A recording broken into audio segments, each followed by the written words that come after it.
NBC swings for the fences with their brand new show, Good Girls. Is it a home run? Stay tuned. You're tuning into the destination for TV superfan discussion, AfterBuzz TV. And now, let the buzz begin. I'm on a mission to search and destroy.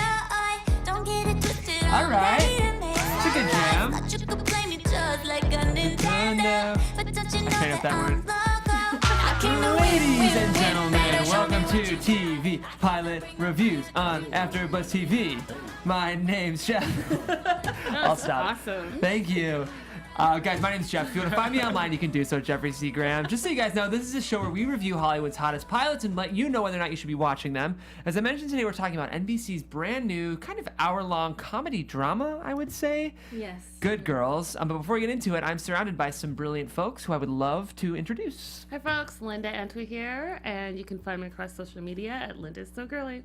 Hey guys, Sam Davidson. You can find me on Twitter and Instagram at SamD43. And I'm DeAnJilo. You can hit me up on Twitter, on Instagram at DeAnJilo TV on Twitter, and at DeAnJilo on Instagram. Jeff, you actually have songs, right? Like, you're Yeah, a he rapper. raps. Yeah, he's an artist. I moonlight as a rapper. So don't believe what you just heard. He's Yeah. good. Thank you, DeAnJilo. Hey, are you allowed to say the thing that you've been working on? I am allowed to say that. You Would should. you like me to plug it? Yeah, guys, DeAnJelo's APing a show, which is really cool. So talk Yes, you about it. guys can watch it Below the Belt, starring Brendan Schaub. Check it out on Showtime. If you watch it, I get paid. So We we're should have happy. reviewed it. Yes, we can review it next time. No, let's shout it out next All right, week. let's do Okay. it.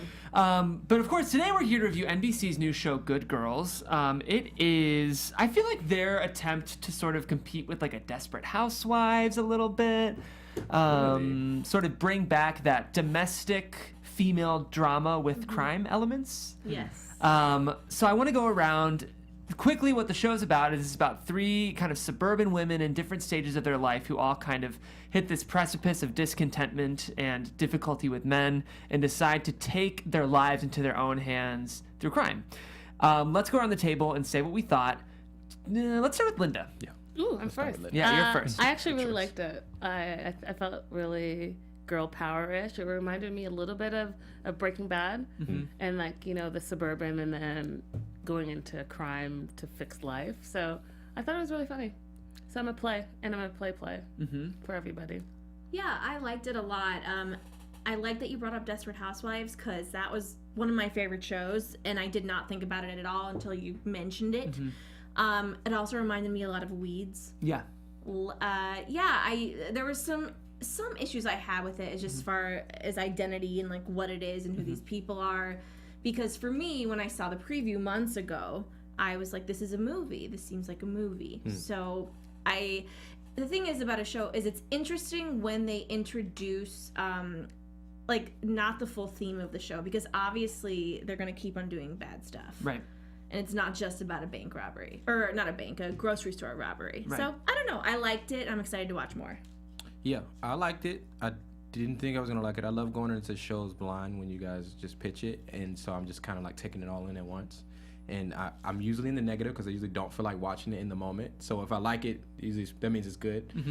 So it was I like the twist, and I like the characters. So I'll definitely give it a play.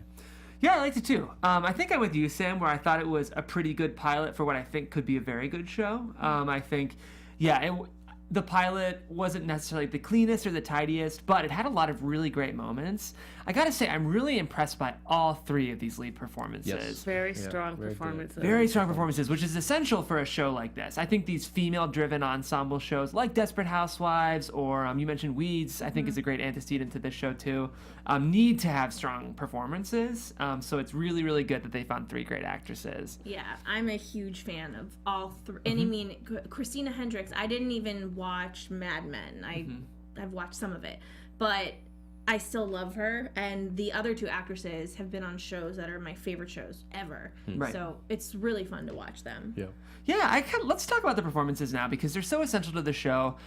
We can get into the sort of development history of the show after that, but I think fans will want to know, are these performances living up to what's required of them? And I think all three of these main women, just so you guys know, Christina Hendricks playing Mrs. Beth Boland, Retta playing Ruby Hill, and Mae Whitman playing Annie Marks. To me, all three of them are very, very strong performances. Not just them.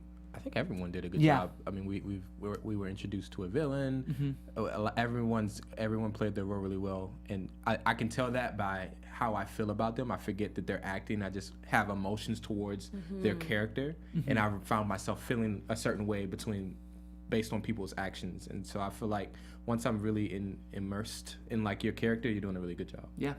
I want to start by talking about Retta. I just feel like I was about to interrupt someone, but let's start by talking about Retta and whoever you had. Let's come back to it. But to me, Retta was really the surprise breakout performance of this pilot. Do you guys agree? Yeah. I agree with you 100%. I was actually going to mention that. Great. I was going to say that her 2 scenes in the doctor's office. Yeah. So the first scene when he's not listening and she's frustrated, and then the second scene when she, after they've done whatever they've done and she has money, I actually cried. I had a real tear. I was Me like, oh, I've too. actually connected with this character in the pilot. She did an amazing job. Yeah, I'm so excited to see what else she can give us. It's so exciting when you see a comedic performer give you this really exciting dramatic turn. Without giving too much away, her character, all 3 of these characters are struggling a lot with their personal lives. And I think you could almost argue that Retta gave us the most convincing realization that her life was falling apart in this pilot. Yes. In those 2 moments. Well, her situation was the most life and death. You're right. Of them all. And I'm a big Girlfriend's Guide to Divorce fan, and she's been on the show the past few seasons, and she has just been the best part of the show. And she's still, I was thinking, like, she really is the 3rd character. I hope they make that different, because I felt like they gave her the least amount of time, but it was the best.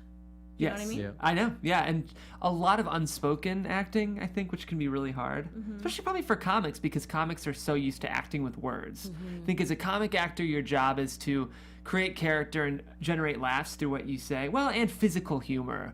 But I think the ability to kind of like quietly and subtly show emotion through wordless moments as an actor it's a big turn for her, and she's doing a really good job. Yeah. How about Mae Whitman? She's the young kind of grocery store worker. What did you guys think of her performance? I mean, I feel like you're supposed to feel annoyed from her performance, about her character. Yeah. And she, like, if I had to pinpoint the weak link or the one who, she's the weak link. Yeah. So she did a good job in regards to her performance, but because of that, I really don't like her as a character. Yeah, it's more the writing, but I'm just like, ugh, God, I don't like that one the most. And there was one moment where her and her sister were like, looking over something, and they had this shocked face, and I could kind of tell, I thought for a second, it looked like Mae Whitman had done that a million times, and she was like getting dramatic about it. Do you ever like have that moment when you're watching a TV show or a movie and you, like, as your entertainment perspective, like being in the industry, you go, oh, they must have shot that 10 million times. Oh, interesting. You can feel that this was the 20th take, kind of. Interesting. I feel like I sometimes get that. I didn't get that this episode, because I'm actually really loving her performance. She did a great job. I think she did a great job, and I think that last scene was really powerful, and she nailed it, in my opinion. Yeah. And I read something like the whole Me Too movement and all of that was like a really great important scene. So yeah, I definitely think she agree. did a good job. Yeah. I think what's fun for me is the reference for her as an actress will always be Anne from Arrested Development. Did you guys watch that show? So basically she plays this just like really forgettable, super Christian girlfriend to Michael Cera's character, to the point where they can't remember her name, so they call her Egg or they call her Plant because they can't remember that her name is Anne. So it's fun for me. Wow, it's a complete contrast to that. Yeah, exactly. So it's such a great turn for her, and I think what I'm really enjoying is I'm used to seeing her in roles as a child, so it's fun to see her play like a grown adult woman, and I don't know, I think she's doing a great job. And then of course finally we have Christina Hendricks, who is doing great. Yeah, she held it down. She did her thing, for sure. Definitely. Scared me. Yeah, absolutely. So let's talk a bit about the development quickly, guys. Jenna Bans is the one who created this show. You will not be surprised that one of her first writing gigs was on the staff of Desperate Housewives. She got a Writers Guild nomination for the episode Next and received another nomination for the episode It Takes Two. She's a producer on Grey's Anatomy, so it seems like she's used to this world of kind of network dramas. One thing that I thought was interesting was, for those who are watching, as we mentioned, we do recommend the show, but there was a couple times I wondered if maybe network was the best place for this to live. Did you guys have that thought? Do you feel like this is a network show and should be a network show? It had a network sitcom Vibe. feel to it. Yeah. Yeah. I mean, okay. No, go ahead. I was done. Okay. Well, that was the problem for me because I literally paused it when I was watching it today on Hulu, thinking, "How long is this? 20 or 40 minutes? I don't know." And they promoted it so much as a comedy, and I was very taken aback by all of the violence and like hard hitting topics like rape. And I mean that was such a scary scene, and all of the promos I was given, had no idea. So I don't know if it was struggling to kind of be like, how do we promote this? Because there are new shows like Girlfriend's Guide to Divorce. Again, it's a drama and a comedy, and no one really knows what to place it in. Right. Well, Desperate's that way too, I think. Yeah. Yeah. But it did a really good job of it. Yeah. That one did, yeah. I mean, they gave us the comedy in the beginning, and it got a little serious. But I still feel like comedy was, and I feel like comedy is the heart of the show for sure, from my viewpoint. But I it definitely agree. has some serious aspects. I think it's real life issues, right? Yeah. So the real life issues aren't funny, but there are funny moments in life. So I get it. Yeah. Have you guys ever seen the movie Sugar and Spice? Really? Sorry, Sam. Okay. So it's about these cheerleaders in high school. Mira, who was the one in American Beauty? Mira Sorvino. Yes. No, she's not in American Beauty. The The blonde girl in American yes, Beauty. Yeah. Yes. I think it's Mira something. She's like an Academy Award winner, and we should be embarrassed. But anyways, she was the head of the cheerleading squad, and they decided to rob a bank because she got pregnant. And it was all these like dumb cheerleaders running in to rob a bank, and it was just like very similar to this in a lot of ways. It's really actually very funny, and James Marsden's in it. He's the baby's daddy. You'd probably like it. It's a ridiculous movie. Okay. You know what? I actually, now that I hear you say that, I can't say, because they're competent in like the sense of like running a family, but like it's like how they are, how anyone would be if they tried to do crime. You know what I mean? Like they're out of their comfort zone. They're out of their wheelhouse. So like that's what makes it comical, because it's like, oh, this is probably what it would be like if. Right, and that's why everything's going to start to fall apart. Right. Is because they're not really criminals. Right. So just how we saw, it's not just about the bank robbery. It's going to be all the pieces that fall apart Exactly. because of that. Yeah, I mean, that's the essence of Weeds. That's the essence of Breaking Bad. I think my fear was that a show like this about crimesters who aren't your typical crimesters, I was worried it was going to feel played out, but I think they have done a good job of giving us interesting characters to take us through the show. And so the discussions, here we go. Mina Suvari. That's the name of the American Beauty girl. Thank you, Brie. So yeah, I think it's important to make that choice because, one of the reviews I was reading was saying most shows like this that feature women, suburban women, it's like, this is the bitch, and this is the beauty queen, and this is the clumsy one who always falls and can't find a man. Whereas all three of these women feel kind of round, even in just the first episode. I agree with you. So that's the thing I think is making this interesting, is it's not the most interesting premise or even idea for a show, but it's really these three women who feels surprisingly round for a show like this. That's very good point. Yeah. It's like, I love Meet the Parents, right? Great movie. But every time I watch it, I cringe. I'm like, you're so stupid. Stop doing that. It hurts me to watch you doing this. It makes me uncomfortable. And these women, like, they're not good. Like, Google it. Google how to rob a grocery store. I don't know. What they did was so stupid. Yeah. And they continue to do the dumbest things. So it's... I just hope someone gets smarter, because it's hard for me to root for people on like dummies. Like, just go on the internet. Wait, what's the Meet the Parents connection? That, like, it embarrasses me to watch them do stupid things. And they do over stupid and things over in Meet the again. Parents as well. Of course he does. I Yes. gotcha. He does a lot of stupid things. I see. It's like cringeworthy. Yeah, but desperation, I think, makes you do desperate things. And I don't know if they had the foresight to plan. They were just like, I'm losing my house, my kid's gonna die, I'm gonna lose my kid over here, we're doing this. And because I thought they had a little bit of knowledge, because the one girl works in the grocery store, so she knew where the money was, I think that they just went for it. Yeah. They're gonna, I do agree in the sense that it's gonna be hard for me to continue to come back, because I know they're gonna keep doing like dumb things, like even how they handled the end of the episode. And so, and then that I agree, like at the wow, over and over and over, it's just like, oh, okay. It's like watching a cartoon almost. Like, it's like this is illogical. Yes. So hopefully they do bring it together. But again, they're out of their wheelhouse, so I don't know how they'll end up bringing it together. Definitely. So for fans who are listening who might be interested in this show, what are some other shows that you might compare it to? I know we've mentioned Desperate Housewives and Weeds. Devious Maids. Yeah. I thought of Claws on TNT. You guys watching that I could show? see now? that. Yeah. I had think to review that one. personally, I feel like Claws is the better version of What this is show. Claws? That's with Niecy Nash and Yeah. Carucci. Claws is also a female-driven comedy about women at the end of their ropes who use crime as a way to try to fund their new lives. That's actually a good comparison, although Alone Together feels not Alone Together. Whoa. What's the name of this show? Don't Mare. leave me alone with that show. Good Girl. The Big Mouth. It's Big Mouth. It's the Mouth. It's a different lane in that the way they do comedy is completely different. Yeah. And it's not as grungy as Claws. It's Claws, for Yeah. sure. Well, like going into watching this, were you guys ever thinking, how long is this? I mean, I'm At first. Well, I Yeah. actually knew because I pulled it up online. Yeah. And right away it was like 44 minutes. I did check the time a couple times. Yeah. I did too. I thought it was going to be 30 minutes. It was like an Yeah. hour. Whoa. Okay. Yeah, it almost feels like. So I mentioned the network thing. I like in some ways that it's a network comedy drama, but like I would have loved to have seen the 30-minute Netflix version of this. Because Netflix does 30-minute shows. So like Glow, for example, like Yeah. I would have been interested to see sort of, because I think that 30-minute space, so it's longer than 22 but less than 44, feels like the nice balance between the comedy and the drama. Yeah, I Yeah. mean, when you think about it, they do 30 to 33 full minutes. Yeah. And a comedy has 20, Right. maybe 21, and then a drama, has 40 4, to 43, usually, yeah. 4, whatever. And it's a difference, but it's so easy to like just trim it Yeah. to make it like one.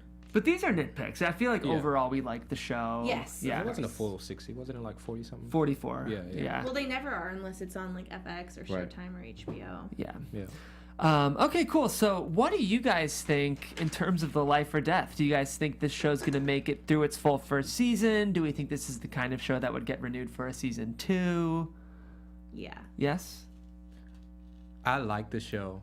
I don't know, because it's just hard like being on a network show now. Yeah. To get that following, and I don't think the network will feel obligated to renew it for a second season. So I'm curious to see what the numbers will be. Yeah. I think they will feel obligated with the climate of our country as far as feminism right now. Like, I don't really think they have a choice. Okay, but to like keep we it. say that after almost every show. So that means a lot of shows are trying to do like that. So I think there's competition for that. It's not like it's only feminist show or Yeah. option. I mean, I still think networks are really quick to end shows, unlike a Netflix or a Hulu streaming service. Right. So I feel like they have bigger stakes for some reason, and I could be totally wrong, but I think it could go either way. I think they have to grab the numbers, or the networks are so used to just like, oh, we don't have the numbers, we're canceling the go. show. yeah. Our amazing producer is bringing up the numbers. From what I was reading, I think it did pretty well for, 6 mil. Oh, that's good. Which is good. 10 years ago that would have been canceled tomorrow, but nowadays that's actually pretty good for a network show. So yeah, I could see this being the kind of show that could grab a mass audience. I do have to say, with such a genre specific pilot, especially crime, I'm a little worried that the show won't be able to sustain itself. Like, I hope it stays good, but I think with these 3 interesting characters and these 3 great performances, it could. Yeah. It's just hard to know right now. So I think if the show continues to maintain the intrigue that the pilot gave us, it could really have a long life. Agreed. Yeah, I mean, like I said, I think the promos for it didn't really give us what the show was, and I'm either thinking, okay, that means it's going to be a really good show that's mysterious to us and it's going to be exciting, or it's a bad show that does not know what it is. Yes. Interestingly, I remember specifically Desperate Housewives having a pretty weak marketing campaign. I remember seeing commercials, and the one commercial was just Susan, played by Yes. Terry Hatcher, just running naked against a window. Very vague and weird. And I was like, remember. oh shoot, this looks like a trashy show. Which in some ways, in the best way, sometimes Desperate Housewives was sort of intentionally that way, but it was also a very smart show. So if this show, if we're using Desperate Housewives as a precedent to this show, I think it could be really good. Yeah. That being said, I would love to know what you guys think in the comments. Do you guys think Good Girls is a good show? Do you guys think it's got the legs it needs to? How did you think this pilot was? And I think we will be running an after show ideally. We're working to try to put together a panel now, so stay tuned for that. Quickly, do we want to rate the pilot out of 5, as we always do? I have mine. I would say a 4.1. I'm going 3.75. 3.75. I'm with you at a 4.1. 3.5. 3.5. Okay. Well, guys, this has been our coverage of Good Girls. Any last thoughts before we make our way out, y'all? Watch Counterpart. So Dee's watching Counterpart. He So says good. that's really good. So good. We have a list of shows that I feel like you guys should watch as listeners. Counterpart's up there. Marvelous Mrs. Maisel. Yes. Do you know what's really good was Netflix's Queer Eye? Everyone keeps Oh. saying that, and I watched one, and I just like wasn't in the right mindset. But Yeah. everyone says it's amazing. So Yeah. With that said, tell us what the review next, guys. Yeah, let us know what you guys would like to see reviewed next week. And again, guys, this is TV Pilot Reviews. We are a show that is here every Wednesday at 10. You may notice that this episode was a bit shorter. We're doing our best to try to keep these concise for those who haven't seen the show. So we're a little more suggestion heavy, a little less spoiler heavy. Let us know what you think of the change in format because we like your feedback. But for now, we're going to just try this out and see how it feels. That being said, guys, my name is Jeff. If you want to find me on the internet, you can do that at Jeffrey C. Graham. I'm Linda Antwi. All across social media, Linda is so girly. you guys can find me, Sam Davidson, at samdavidsonentertainment.com and Twitter and Instagram at samd43. And I'm DeAnJilo. You can hit me up on Twitter at DeAnJilo TV or on Instagram at DeAnJilo. And we are TV Pilot Reviews on AfterBuzz TV. We'll see you next week at 10 p.m. Deuces. You're tuning into the destination for TV. From executive producers Maria Menounos, Kevin Undergaro, Phil Svitek, and the entire AfterBuzz TV staff, we would like to thank you for listening to the AfterBuzz TV network. To watch or listen to other after shows and post comments or questions, be sure to visit AfterBuzzTV.com. I'm Sir Richard Wentworth, and this has been a presentation of AfterBuzz TV. Buzz you later. The views expressed herein are those of the hosts only and do not necessarily reflect the views of AfterBuzz TV or its owners or principals.